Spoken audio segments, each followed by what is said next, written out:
My lucky break for cheating. Some people believe that everything that happens happens for a reason. I assume these people believe it's fate, God's will, karma, kismet, or something else that predetermines events. I tend to believe it's just randomness, both good and bad.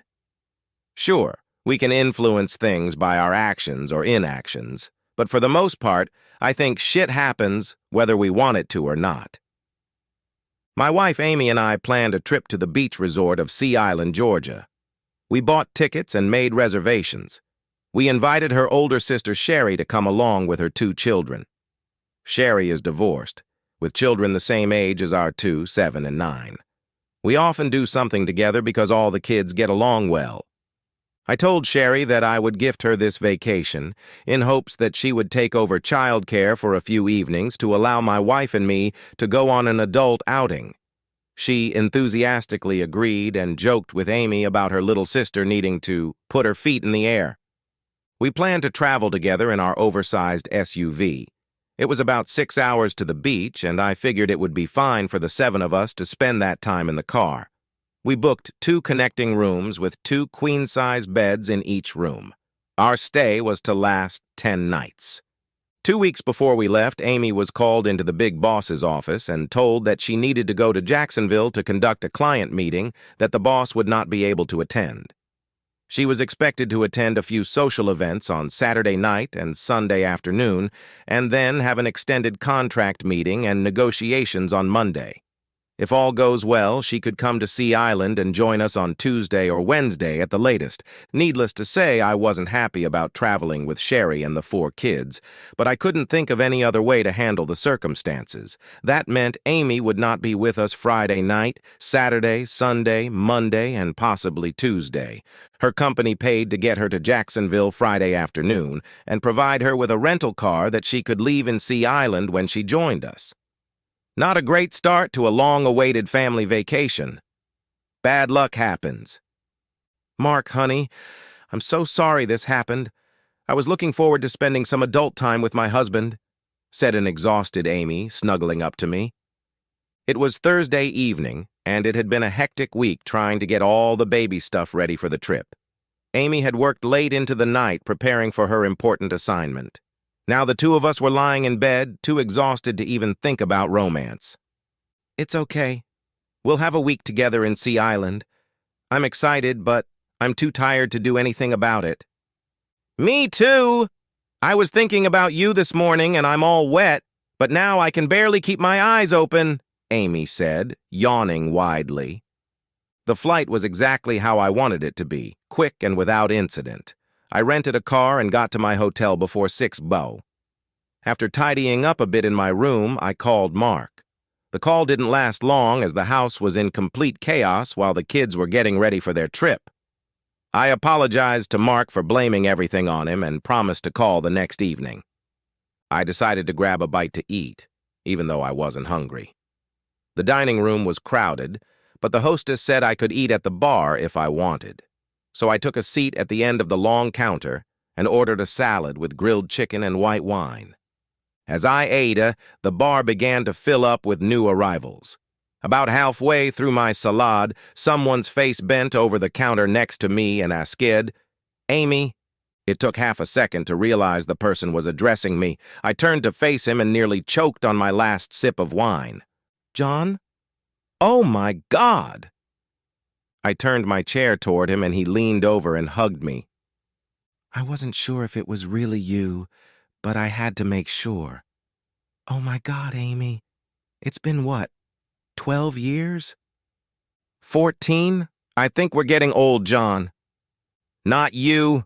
You're still as beautiful as you were when you left school. How is that possible?" I slapped him on the arm. "And you're still the same complete idiot you've always been. What are you doing here in Jacksonville? One of our subsidiaries is making a deal with Elton Manufacturing, and I have to sign it. They're sending over some big wig to twist my hair and make sure I sign." My mouth dropped open as I stared at my old college sweetheart. "Well, the big wig's wife had to have surgery, so he sent me. I guess I'm the one who's going to twist your arms off. Have a seat and I'll get started." John laughed and signaled the bartender to order a drink as he sat down next to me. So now I know you work at Elton. What else is going on in your life? Amy looked at her former lover and said, Well, after we graduated and broke up, I was a little upset. I came home and moped around until my father threatened to kick me out. I answered an email from a recruiter working for Elton, and they hired me. How about you? Yeah, breaking up with you was killer.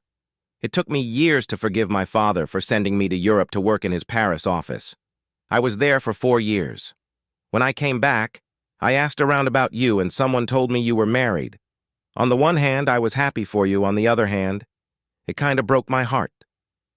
I stared at his handsome face for a moment and put my hand on his cheek.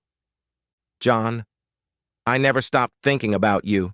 You were my first true love, and I think you will always hold a special place in my heart. He leaned down and kissed me lightly on the lips and then took a deep breath. I dreamed of finding you and starting our lives over, but things happen, and now you're married to some lucky guy. You got kids? Yeah. 2. A boy of 9 and a girl of 7. Mark and I have been married for 11 years. I don't see a wedding ring. Are you married? It was a mistake. When I came back and found out you were married, I kinda lost my mind. I dated a bunch of girls at the same time. I ended up marrying one of them because she said she was 2 months pregnant. A month after we got married, she admitted she was never pregnant and we broke up. I eventually got an annulment and never married again. I stood up and hugged him. John, I'm so sorry. That's just awful. I'm sorry you had to go through that. I hugged him and kissed his cheek and sat down again. He was quiet for a moment, then asked, So, are you here alone? Yes, until Monday, and then I'm going to Sea Island on Tuesday to see Mark and the kids. How about you? My secretary is coming with me, but she has an aunt here in town, so she's staying with her. I'm booked here till Tuesday morning. Well, we'll have it tomorrow night. I think it's just kind of a get-together with cocktails and appetizers. Then we have a brunch before the big WTA tennis match at the country club on Sunday. Yes, it seemed a little excessive to me, but Mary is a huge Emma Raducanu fan and is looking forward to the match. I wanted to let her take her aunt, but Mary was afraid it would offend our host. Your event host works for me so I could smooth it over for you, I said with a laugh. John finished the rest of his drink. Hey, they have dances in the ballroom on Friday nights. I know you used to love to dance. Would you like to try it? I paused for just a second. It would be just to dance with an old friend, no big deal. There's nothing wrong with just dancing with John. Yeah, that sounds great. Where are we going? The ballroom was small and the crowd was sparse, so we had plenty of room to move around. I didn't remember John being such an accomplished dancer, so I told him so. Oh, in Paris, I worked with an elderly lady whose husband had a stroke and could no longer dance. She asked me to support her. I wasn't a worthy substitute, so she taught me to dance. Well, she was a great teacher, and you're pretty good now. As he twirled me around the room, I found myself getting cozier and cozier in his arms. When the music slowed down, he pulled me closer and I laid my head on his chest. In my imagination, the years flew by and I was back in high school dancing with the man I planned to marry. As we moved together, I felt his attraction as he pressed himself against me. Immersed in the music, I didn't react for a few seconds. Then the fog of memories cleared and I pulled away from him a little. I'm sorry, Amy. Hugging you like this has awakened a lot of fond memories for me. It feels so good to hold you in my arms. I just can't fight the attraction I feel for you. Oh, John, I see. I was caught up in the moment, and it does feel good to have you hold me. But I'm married. I love my husband and my family. John moved away from me a little bit. Of course I understand. Mark is a lucky man. I had my chance, but it slipped away. I'm sorry. Maybe we should call it a night. We gathered our things and headed for the elevators. When we got in, John asked which floor. 8th, please. Not bad for a coincidence. I'm on the 8th, too. We stopped in front of my room, and John grinned and then showed me his room card. I'm right next door. We both laughed and shook our heads.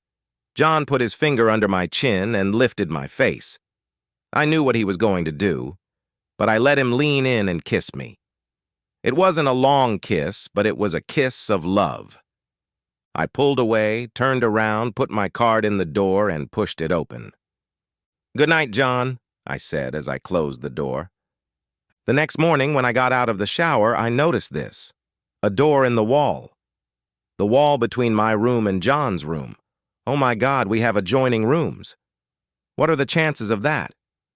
I quickly got dressed and decided I would go downstairs for breakfast. I walked out of my room and looked to the end of the hallway, somewhere expecting to see John coming out of his room. I found a vacant table and was soon enjoying my second cup of coffee. "Is it okay if I join you?" I smiled at John. He seemed unsure of himself, as if he thought I might get mad at him. "Sure, please have a seat." "Amy, I'm sorry if I'm being annoying. Please feel free to tell me to get the hell away if I get too intrusive." I giggled. Damn it, I actually giggled. "Don't be silly, what do you have planned this afternoon?" He smiled warmly. "Well, I was thinking about going to the beach, but I think I'll just sit by the pool and read. What's on your agenda?" "Great minds think alike. I'll see you around." Going through my clothes, I wrinkled my nose as I remembered that I had only brought the shortest bikini with me. I reasoned that I could start tanning before I joined Mark. I also assumed I'd be among strangers I'd never see again. "Wow, you look fantastic in that bikini," John said as I shed my disguise. I blushed, but couldn't help but be amused by John's reaction. I grabbed some lotion and started applying it to my arms and legs. John watched me carefully. "Do you want me to rub some on your back?" John stood up and took the lotion from my hands. I ran my hand under my hair and pulled it away from my neck. John quickly worked my neck and shoulders. He rubbed the lotion down my back and under the ties of my top. He worked on my thighs and buttocks. With strong hands, he rubbed the lotion dry. We spent a pleasant afternoon sunbathing and swimming in the pool. We had lunch at the poolside cafe and enjoyed a cocktail. Toward evening, we headed back to our rooms. As we approached my door, we stopped. "Thank you for a wonderful day, John." He leaned over and kissed me. His hand slid into my hair as he pulled my face to his. His tongue parted my lips and invaded my mouth. I moaned and pressed my whole body against him. I reluctantly ran my hand over his chest and pushed him away. "I'm sorry, John, I shouldn't have done that. I have to go in." He stepped back, giving me the opportunity to insert my card, push my door open, and rush inside. It took me a few minutes to get my heart rate down. I called Mark, and Sherry answered the phone. "He went downstairs to get more ice. Are you insanely bored up there? We're having a great time. Mark's so cute, I might not give him back to you." "What?" "Oh yeah, I'm glad you're having a good time. I need to shower and get ready for the event here. Give Mark and the kids a kiss for me." "Oh, my pleasure. Bye, sis." I was just packing my purse when I heard a knock on the next door. I pulled back the latch and opened the door. John walked into my room and asked if I was ready to go. I looked at the door, looked at John, grabbed my purse, and off we went. There were a lot of visitors at the icebreaker, and I made sure to shake all the hands that were extended to me. Besides, I had a little too much to drink and didn't eat enough. When John picked me up and we headed for the exit, I was feeling pretty relaxed. When we got to my door, I put my card in the lock and pushed my door open. I turned around and said goodnight to John before letting the door close. I undressed and headed for the shower. The warm water relaxed my tired body wonderfully. I wiped myself down, put on my nightgown, and headed to the bed that was waiting for me. I collapsed on the bed and fell asleep immediately. I woke up briefly and felt Mark's arm slung over my side and his palm squeezing my breast. I pressed my back against his chest and felt him press against my buttock. I let out a satisfied sigh. He and I slept like this almost every night. I always felt safe and loved it when he held me like this. Very slowly, just as dawn was breaking, I began to become aware of my surroundings. Panic began to overwhelm me as I remembered that I was not in my home bed. My body tensed as I tried to plan an escape. "Easy, baby, it's me. I came over to offer you a nightcap and found you sound asleep. You looked so peaceful, I just had to join you." I turned around. "John! You scared the hell out of me." "How did you get in here?" He pointed to the adjoining door. Just like before. I lay there, willing my heart to slow down. My fear had triggered a surge of adrenaline, and I was almost suffocating. I turned my head toward him. He smiled and reached out to stroke my face. "God, you're so beautiful. I remember when we used to sleep together, I would sometimes lie awake for hours and just watch you sleep. I studied every line on your face so that when I closed my eyes, I could always see you." His eyes told me that he meant every word he said. I sighed. "John, I'm married. I can't be here like this with you. Please, John, if you love me, you have to respect my marriage." His eyes studied my face for a few moments. "I do love you. I will never stop loving you. Amy, just let me hold you tonight. I promise I won't go on like this. Please, baby, let me hold you and pretend we're back together." I knew it was wrong. I knew I should have made him leave, but I wanted him to hold me, encase me in his big, strong arms and hold me tight. I turned to him and kissed his forehead, and then looked into his pleading eyes. "John, I love you too. I love being here with you like this, but we can't let this go on any longer. I want you to hold me. I want to feel your arms around me. It's wrong and not what a married woman should do, but I need to be by your side. Just for this one time. For this one crazy weekend. Can I trust you?" He gave me his boyish smile and kissed the top of my head. He ran his hand under my neck as I turned my back to him and pressed myself against him. His other arm wrapped around me, and I pulled his hand to my chest. He whispered into the back of my head, "Amy, my love, I could never do anything to hurt you. Thank you for letting me stay. You are perfectly safe with me." John was true to his word, and I had a wonderfully restful sleep. When I woke up, I was pressed against him. I could hear his steady breathing and smiled as I recognized his sweet, soft snoring. I felt warm and safe in his arms. I pressed myself against him, which made me push my butt back. As soon as I did, I could feel him getting aroused. I'm not sure what made me do it. Maybe it was the old familiarity. Maybe it was the warm, fuzzy feeling of being in his arms. Or maybe it was because I was so damn horny. But I pressed against him, slowly coming back to him. Next, we made love. Afterward, John hugged me tightly. "Thank you, baby. I dreamed of possessing you again, and now you've made my dream come true." We must have fallen asleep because it was almost noon when I felt John get out of bed. "Hey, sleepyhead, we need to get dressed and go to the club." The match was fun to watch, and the club was spectacularly beautiful. After lunch, we wandered around the grounds and then headed back to the hotel. We had a light dinner and then dispersed to our rooms. John came in through the adjoining door and joined me in my bed. I knew I would make love to him again, but we needed to talk. "John, you know I have deep feelings for you, but I love my husband and my family. What we have here is only temporary, two old lovers reunited for a short time. I hope you understand and feel the same way. Don't worry, I know you'd never leave Mark. Amy, I can't deny that I'd love to have you as my wife and be with you 100% of the time, but I know that's not possible. I think tomorrow I'm going to insist on a yearly review of our deal before I sign it. If you agree to that, we can meet here every year to renew the contract and rekindle our relationship." "Every year? So if I agree, we'll keep our distance and only meet here once a year? Like an anniversary or something?" "That's not what I want. But anything more than that is dangerous, and I'm afraid you'll be discovered. I promised I'd never hurt you. I don't want to ruin your marriage." I agreed, and we made love until the early hours of the morning, as if we had always been together. I freely gave him my body, and he took whatever he wanted. The meeting on Monday went quickly, and all the papers were signed. We had lunch, and I went back to my room. John came up and asked me to kiss him goodbye. We kissed hard, and I held back tears as he walked out of my room. The few days at the resort without Amy went better than I had imagined. Sherry had always acted a little bitchy towards me in the past, but not this weekend.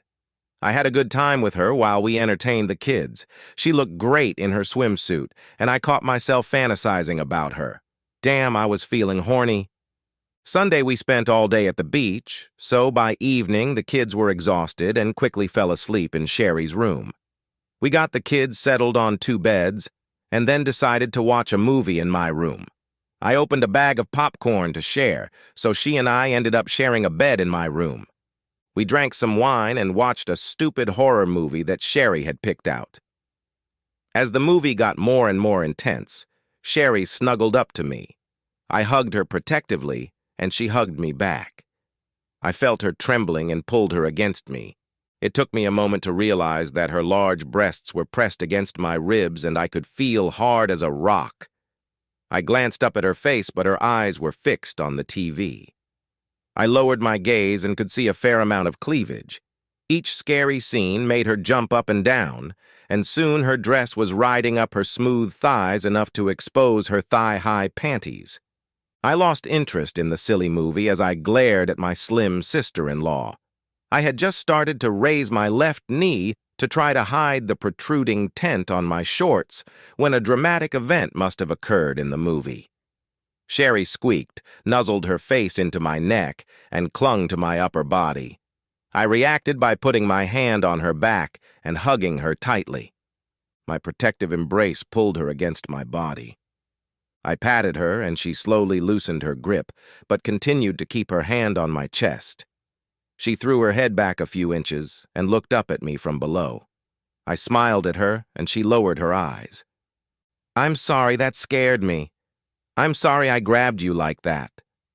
"No problem," I said, squeezing her lightly and smiling. She turned her face to watch the movie but didn't move away from my body. I pressed down slightly to continue hugging her. As the drama of the movie started to build up again, I felt her pressed against me.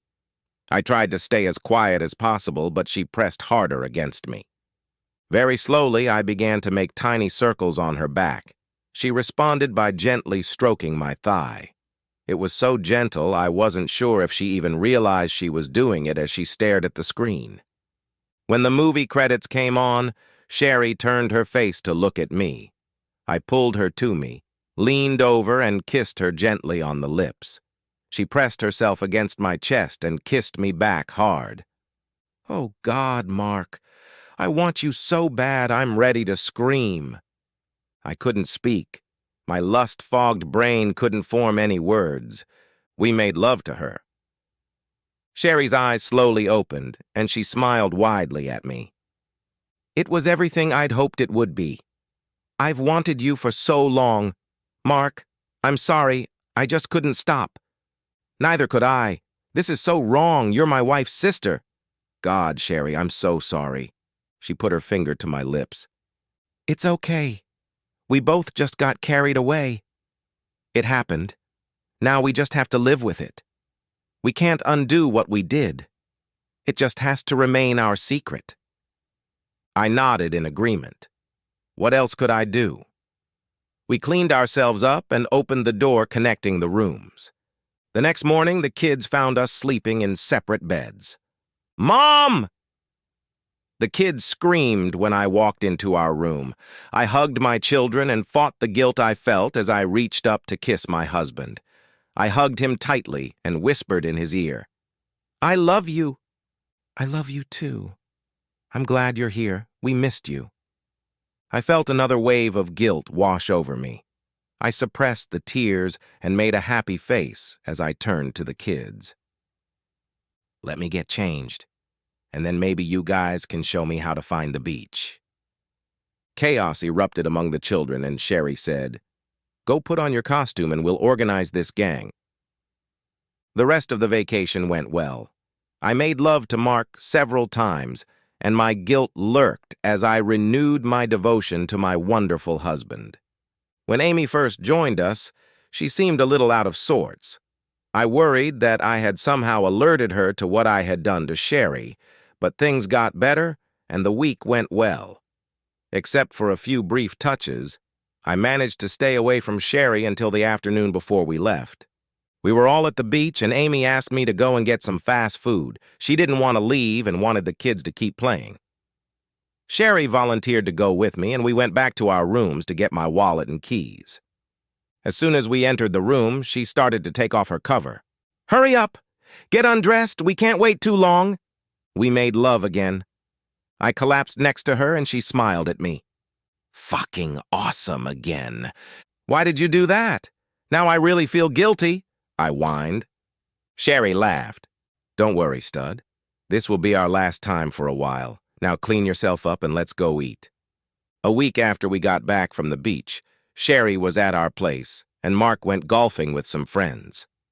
Sherry had been there for about an hour when all of a sudden she said, "Okay, tell me what the hell is bothering you." I was stunned. I tried to bounce back, but she kept looking at me. I sighed. That weekend in Jacksonville, John was there representing a different company. "John?" She looked at me intently. "John Hardy, your ex-boyfriend?" "Yeah, John Hardy." What?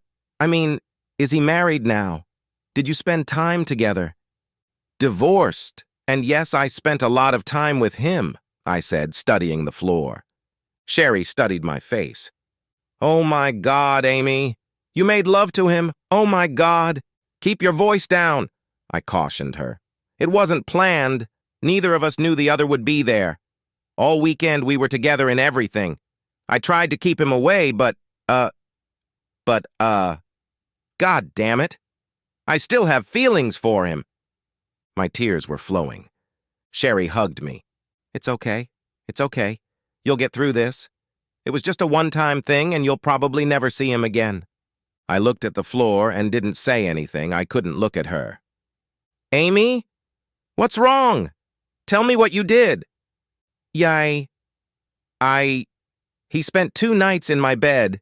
We made love at least 5 times, and, And what? What happened? We put it in the contract. We have to do a contract renewal every year in Jacksonville. He and I, we're gonna be together for one more weekend every year.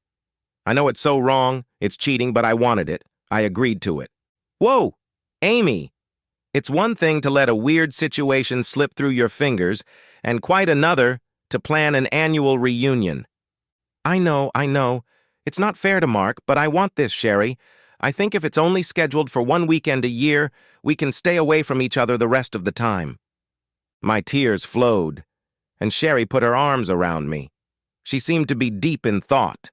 I blotted my eyes and tried to pull myself together. "Do you really think you can limit yourself to seeing John once a year?" "I have to. It's too much of a risk trying to see him more often. I just can't let Mark find out about it." "Don't worry, sis. I'll be sure to think of something for Mark to do this weekend." "Will you do that for me?" "Of course, I'll make sure he doesn't have a minute of rest. After all, it's only 1 weekend a year." Sherry hid her evil grin. "Hey, maybe you should think about making it a semi-annual update?" I smiled at her. My older sister, always looking out for me. As I drove home, I marveled at all the events that had led me to this moment. That horny dog Mark asked me to join them on vacation so he could turn the kids over to me while he makes love to Amy. And then Amy gets dragged away from their vacation only to be dumped with John for the weekend. Similarly, the kids sleep in my bed, so I end up watching a movie with John in his bed, leading to our first lovemaking. Then my sister sends the 2 of us to our room and I sleep with him again. Now, once a year, she gives him to me all weekend so she can go play with John. My lucky break. While Amy has the weekend off, thinking about how much fun Mark and I will have makes me excited. In fact, I'm pretty sure Amy will realize what I'm doing with Mark. But what can she say? As long as she's making love to John, She can't complain about Mark sleeping with me. If, however, Mark somehow ever finds out that Amy is cheating, there's nothing he can do about it because he's cheating too. I suppose I could blab and put it all out in the open, but what fun would that be? The end.